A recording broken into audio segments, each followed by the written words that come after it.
Hi.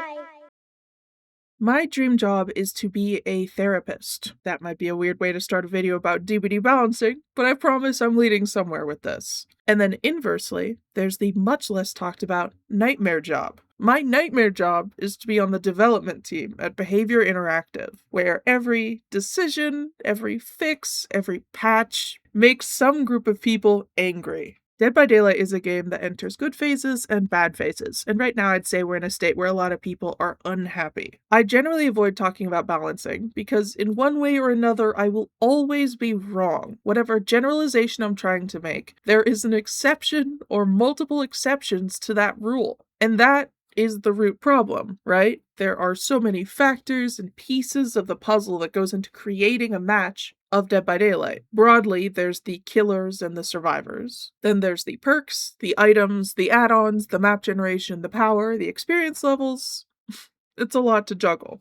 And I personally don't enjoy complaining nonstop about the developers of the game because I don't think it gets us anywhere productive. I highly doubt that the people that have been working on this game for nearly a decade are sitting around doing nothing and refusing to press the button that fixes everything. Now, do the devs make ridiculous decisions sometimes? Yes, absolutely. Is the community equally unreasonable? Yes, absolutely. Wesker was one of the most popular killers in the game, and I imagine the developers or the marketing team saw that, and they wanted to give us more killers that can increase their speed, because that's fun. And now the term dash slop is thrown around so much because there are all these killers that can increase their speed. But so many people play these dash killers because, again, that's one of the most fun game mechanics in a killer power. People complained about Myers for years, saying he was out of date and one of the weakest killers in the game, that he needs to be modernized, the Tombstone add-ons were a problem. And then his power gets, I think, brought up to modern DBD standards, and I see all these posts and videos about how old Myers was perfect, and the Tombstone add-ons were so much fun to face. And I have to laugh because if I was a DBD developer, I'd probably have a complete fucking breakdown every single update.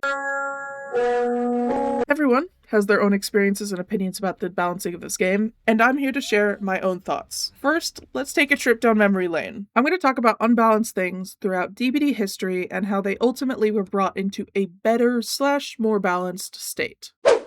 On the survivor side, Old Dead Hard defined the meta to the point that killers would respect it even long after it was nerfed. Even up until today, I pause before hitting an injured survivor. It used to give a second of invincibility as well as a little dash forward. A few years ago, it was changed to give you the endurance status effect for half a second, and now there's no more dash. It's still a strong exhaustion perk, but it isn't nearly as frustrating for killer players as you still get the hit. This was a good change. Original Dead Hard was unhealthy for the game, being a get-out-of-jail-free card. Now it's more situational and it's weaker. And yet I do still see comments asking for Old Dead Hard to be brought back. When I think about an unbalanced killer, I think of Nurse. She used to have more blinks, reduced cooldowns, and I think most importantly, her blink attack counted as an M1. This meant that perks that activated on an M1 attack could activate with her blinks. Again, a few years ago, she was nerfed into a healthier state. The most important change being that her blinks count as a special attack, so she has way less synergy with a lot of perks. I'd probably say that Nurse is as balanced as she can get right now, but she's still the strongest killer in the game because her teleporting breaks the fundamentals of looping. Pallets and windows aren't safe against her.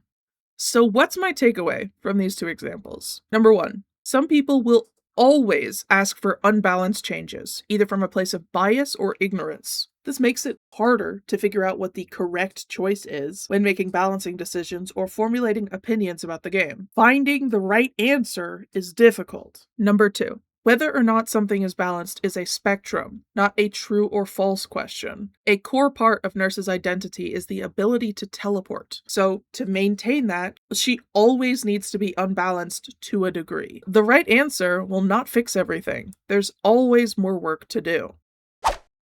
Statistics, for a time, were not made publicly available by DBD. You were able to share your personal stats on sites like Nightlight, and sometimes you'd see infographics like these posted by Behavior about kill rates and escape rates. Stats can tell you about a lot of things in DBD, but they tell an incomplete story. Here, Skull Merchant is shown as having the highest kill rate. You could take that at face value and assume that she's an overpowered killer, or that at the time a lot of people hated facing her and they kept dying on hook or disconnecting. Sadako has a consistently high kill rate in behavior stats, but she ranks C tier or lower in most content creators' tier lists. Kill rates and pick rates shouldn't be the defining factor in choosing what gets changed. Something can be perfectly balanced and not very popular. That doesn't necessarily mean that it needs a rework or a buff.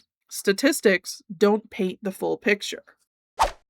That's okay, we don't need statistics, we can look at community feedback, the satisfaction surveys, the comment sections under posts and videos, the ability to report bugs or hackers. These are all ways to share feedback to behavior. Unfortunately, the community and the devs have been stuck in a 9-year-long toxic relationship, in a vicious cycle of, there's a problem that needs to be addressed. The problem is addressed with a buff, a nerf, a rework, or a change. A large portion of the community hates the change and wants it reverted. It gets reverted, there's a problem that needs to be addressed. The way that feedback is given is not gently or politely or thoughtfully. It's with an angry mob. And unfortunately, it kind of works. There definitely have been unpopular changes that went through, but for the most part, when the community yells loud enough, the developers listen.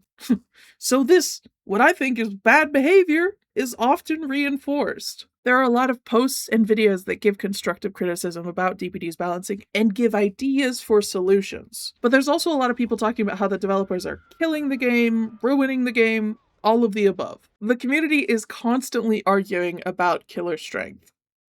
The community is constantly arguing about everything. Perk strength, killer strength, and there is rarely consensus about what should be changed. So the feedback also provides an incomplete picture. Alright, just so I can get this all straight. It's difficult to find the right answer for a balancing problem, and even if we do, there's always more work that needs to be done. And statistics and community feedback can't provide enough information to get the full scope of the problem that we're trying to solve. What a mess! No wonder PTBs are just the devs throwing stuff at the wall until it sticks. It's not like I know any better. I have 6,000 hours in this game and I couldn't tell you how to balance gen perks, how to deal with tunneling, how to make a killer power that doesn't make a bunch of people angry because of how weak or strong it is. We're about to move on to the conclusion, but before I do, y'all know I gotta shout out my wonderful Ko-Fi people. Thank you, lovely folks, for funding the art and the channel. Look at all this cool art that I've gotten because of Ko-Fi. Special shout out Servid and Mazer. Thank you guys for the support. A recent balancing change that I really liked, but I imagine will cause disagreements, is the palette density update. There are, across the board, more palettes that killers have to deal with. That's rough. But personally, I feel like it's bad map design for there to be dead zones that spawn on a map. Survivors should have the entire map to use as a resource against the killer. It's a change that I'm worried enough people will complain about and then it'll get reverted again. But with all of the updates that never went through, the messy PTBs, the messy releases, this game has come a long way. That is worth keeping in mind. 2 steps forward, 1 step back is still 1 step forward. The amount of unbalanced perks and powers has reduced drastically over the years. And problems are addressed faster. People complained about Krasu's leech maintaining progress while on a hook. A recent update changed that. I don't know what goes into maintaining a live service game. Probably a lot. What I do know is what keeps me coming back. What keeps me optimistic through all of the absurdity of this game and the community. And that is, of course, the core of the game. The space that it creates for horror fans to connect and the unique moments that can happen in every single trial. Across the board, nothing will ever go how you expect it to go. If I expect a team to be a bully squad and I bring my strongest build, they'll be the silliest, goofiest survivor squad I've ever seen in my life. It's chaos. I come back to it because I love the people and the interactions that I have. I love the characters in this game and the environment that it fosters. For the most part, it's still a toxic hellscape sometimes. But I see the potential that DBD has to succeed, and I hold on to that hope because I don't want to be one of the thousands of angry, miserable people that hate this game, yet continue to play it. I really hope this video doesn't cause too many issues. All of this is just coming from my opinions and experiences in this game, which likely means I'm just wrong about everything and just uninstall the game and delete the channel. No, I'm not that afraid of criticism. I'd love to hear your thoughts, though if you're mean to me, you will be fed to the beast. I'm sorry I haven't been streaming on Twitch as often. School is kicking my ass, and y'all, I'm exhausted. Thank you for sticking around this long. I love you guys, and I'll see you next weekend.